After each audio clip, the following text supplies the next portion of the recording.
ఈరోజు మనం జైనిజం గురించి కొన్ని ముఖ్యమైన ప్రశ్నలు, వాటి సమాధానాలను తెలుసుకుందాం. ఇందులో భాగంగా మొదటి ప్రశ్న, జైన మతానికి స్థాపకుడుగా పరిగణించబడే మహావీరుని అసలు పేరు ఏంది? Option A Siddhartha, option B Vardhamana, option C Ajatashatru, option D గౌతముడు. సరైన సమాధానం వచ్చేసి వర్తమాన.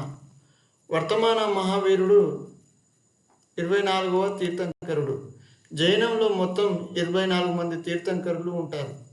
23వ తీర్థంకరుడు పార్శ్వనాథుడు.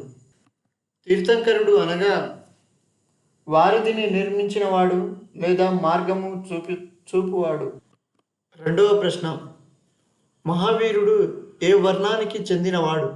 ఆప్షన్ ఏ క్షత్రియుడు, ఆప్షన్ బి బ్రాహ్మణుడు, ఆప్షన్ సి వైశ్యుడు, ఆప్షన్ డి శూద్రుడు. సరైన సమాధానం క్షత్రియుడు.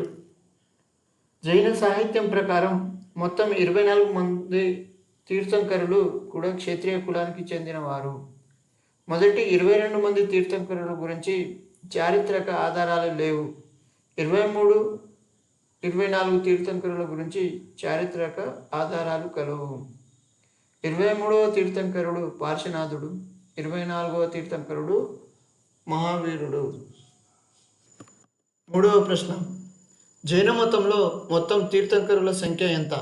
Option A 20, option B 22, option C 23, option D 24. సరైన సమాధానం వచ్చేసి 24.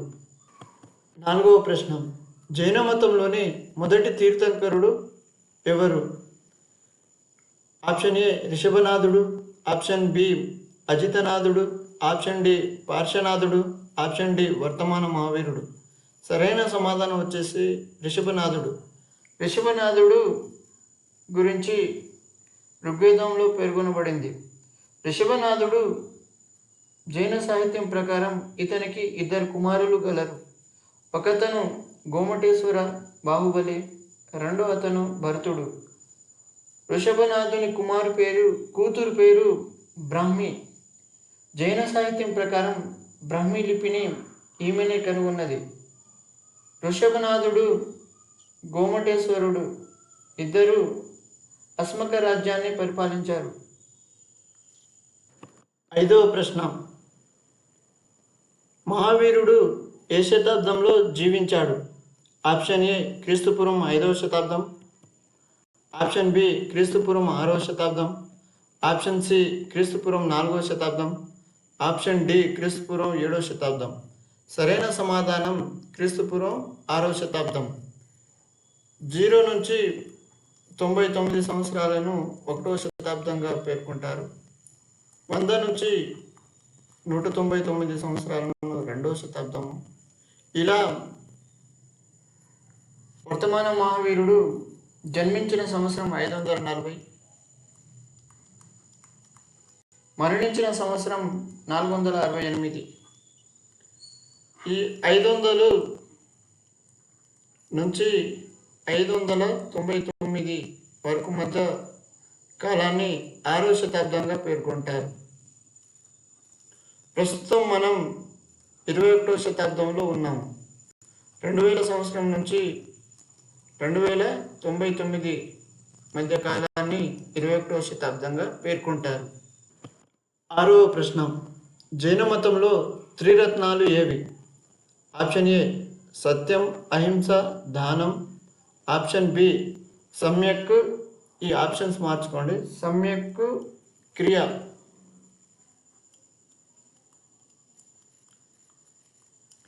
సమ్యక్ జ్ఞానం, సమ్యక్ విశ్వాస్.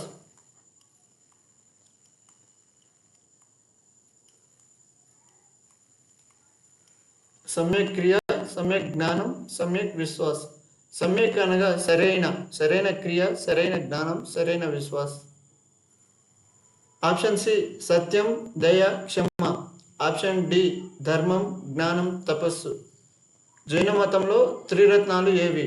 సరైన సమాధానము బి సమ్యక్ క్రియ, సమ్యక్ జ్ఞానం, సమ్యక్ విశ్వాస్. జైనం ప్రకారం త్రిరత్నాలు సమ్యక్ క్రియ, సమ్యక్ జ్ఞానం, సమ్యక్ విశ్వాసం. అలాగే బౌద్ధం ప్రకారం బుద్ధుడు అష్టాంగ మార్గాన్ని ప్రసాదించాడు. అందులో సరైన దృష్టి, సరైన మాటలు, సరైన జీవనం, సరైన ఏకాగ్రత, సరైన క్రియ, సరైన సంకల్పం, సరైన వ్యాయామం, సరైన చైతన్యం, ఇవి ఉంటే మనిషి నిర్వాణం పొందుతాడు. నిర్వాణం అనగా మానసిక ప్రశాంతత స్థితి.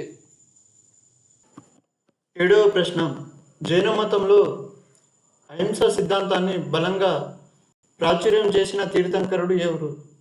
ఆప్షన్ ఏ మహావీరుడు, ఆప్షన్ బి పార్శ్వనాథుడు, ఆప్షన్ సి రిషభనాథుడు, ఆప్షన్ డి సమంతభద్రుడు. సరైన సమాధానం పార్శ్వనాథుడు. మొత్తం 24 తీర్థంకరులలో 23వ తీర్థంకరుడు పార్శ్వనాథుడు.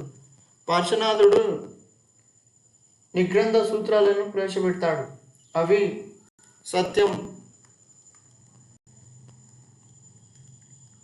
అహింస, అస్తేయం,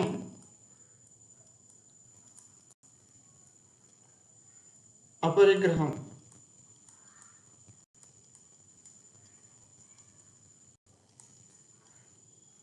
సత్యం అసత్యం పలకరాదు, అహింస హింసను విడనాడడం, అస్తేయం దొంగతనం చేయరాదు, అపరిగ్రహం ఆస్తిని కలిగి ఉండకూడదు. వీటికి వర్తమాన మహావీరుడు బ్రహ్మచర్యంను కలిపినాడు. ఈ 5 సూత్రాలను పంచవ్రతాలు అని అంటారు. 8వ ప్రశ్న, మహావీరుడు జ్ఞానోదయం పొందిన ప్రదేశం ఏది? Option A Pavapuri, option B రాజగృహం, ఆప్షన్ సి జృంభిక గ్రామం, ఆప్షన్ డి వైశాలి. వర్తమానుడు జృంభిక గ్రామంలో సాల్ వృక్షం కింద రుజుపాలిక నది ఒడ్డున తపస్సు చేసి జ్ఞానోదయం పొందాడు. ఈ సాల్ వృక్షం కింద గౌతమ బుద్ధుడు జన్మించాడు. మనకు గౌతమ బుద్ధుడు జ్ఞానోదయం పొందిన ప్రదేశం తెలుసు, అది బౌద్ధగయ. బౌద్ధగయను పాతకాలంలో ఉరువేల అనే పేరుతో పిలిచేవాళ్ళు. బుద్ధుడు ఉరువేల గ్రామంలో రావి చెట్టు కింద నిరంజన తటాకం సమీపంలో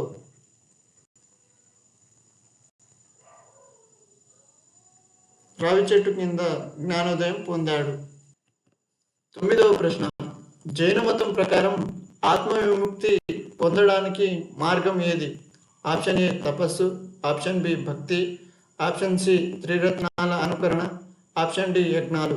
సరైన సమాధానం వచ్చేసి ఆప్షన్ సి త్రిరత్నాల అనుకరణ. 10వ ప్రశ్న, మహావీరుడు పరినిర్వాణం పొందిన ప్రదేశం ఏది? Option A Pavapuri, option B Vaishali, option C రాజగృహం, ఆప్షన్ డి శ్రావణ బెలగొల. సరైన సమాధానం వచ్చేసి పావపురి. మహావీరుడు సలేఖన వ్రతాన్ని పాటించి పరినిర్వాణం చెందాడు. సలేఖన వ్రతం అనగా అన్నపానీయాలు మాని శరీరంను శుష్కింపజేసి మరణించడం. ఇలా మహావీరుడు తన 72వ సంవత్సరంలో మల్ల రాజధాని పావాలు సల్లేఖన వ్రతంను పాటించి మల్లరాజు అయిన షష్ఠిపాలుని ఇంట్లో మరణించాడు. సల్లేఖన వ్రతాన్ని ఆచరించి చనిపోయిన మొట్టమొదటి చక్రవర్తి చంద్రగుప్త మౌర్యుడు. 11వ ప్రశ్న, జైన మతం యొక్క శాసన భాష ఏది? ఆప్షన్ ఏ సంస్కృతం, ఆప్షన్ బి పాలి, ఆప్షన్ సి అర్ధమాగధి, ఆప్షన్ డి ప్రాకృతం. సరైన సమాధానం వచ్చి అర్ధమాగధి. 12వ ప్రశ్న, జైన మతంలో గణాధరులు ఎవరు? జైన మతంలో గణాధరులు ఎవరు? ఆప్షన్ ఏ శిష్యులు, ఆప్షన్ బి యోధులు, ఆప్షన్ సి వ్యాపారులు, ఆప్షన్ డి దాతలు. సరైన సమాధానం వచ్చేసి శిష్యులు. జైన మతంలో మొత్తం 24 మంది తీర్థంకరులు ఉంటారు. 24వ తీర్థంకరుని పేరు వర్తమాన మహావీరుడు. వర్తమాన మహావీరుని తర్వాత జైన మతంలో అతని అనుచరులు జైన మత అధిపతులుగా మారారు. వీరిని గణాధరులుగా పేర్కొంటారు. మొత్తం 11 మంది గణాధరులు కలరు. 6వ గణాధర భద్రబాహు.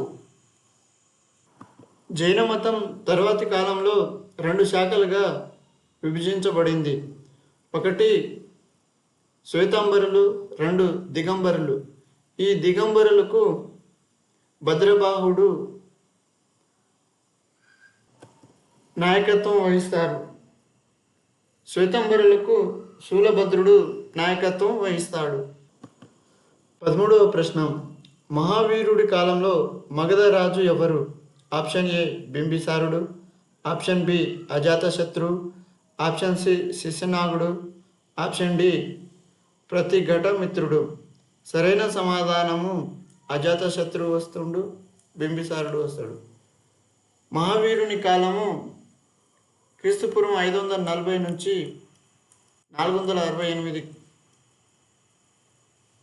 బుద్ధుని కాలము 563 నుంచి 483.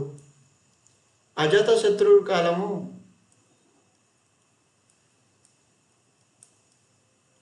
492 నుంచి 460. బిందుసారుడి కాలము 545 నుంచి క్రీస్తుపూర్వం 492. అజాతశత్రువు బింబిసారుడు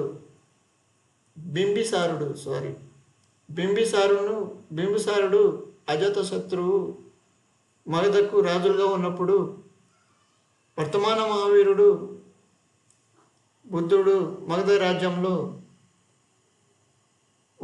జైన మతాన్ని, బౌద్ధ మతాన్ని ప్రచారం చేస్తారు. ఇవి యాక్చువల్గా మతం కాదు, జీవన విధానం. బ్రాహ్మణులకు వ్యతిరేకంగా వీరు సరళమైన జీవన విధానాన్ని ప్రజలకు అందించారు. వర్తమాన మహావీరుడు బుద్ధుడు ఏ రోజు ఒకరిని ఒకరు కలుసుకోలేదు. వీరు కలిసి ఉంటే చరిత్ర వేరే విధంగా ఉండేది. ఇద్దరు మేధావులే కావున మేధావులు ఎప్పుడు కలిసి ఉండరు. ఇలా వీళ్ళు మగధ రాజ్యంలో ఉన్నప్పటికీ కలవలేకపోయారు. 14వ ప్రశ్న, జైన మతం అనుసరించే ప్రధాన నియమాలలో ఒకటి ఏది?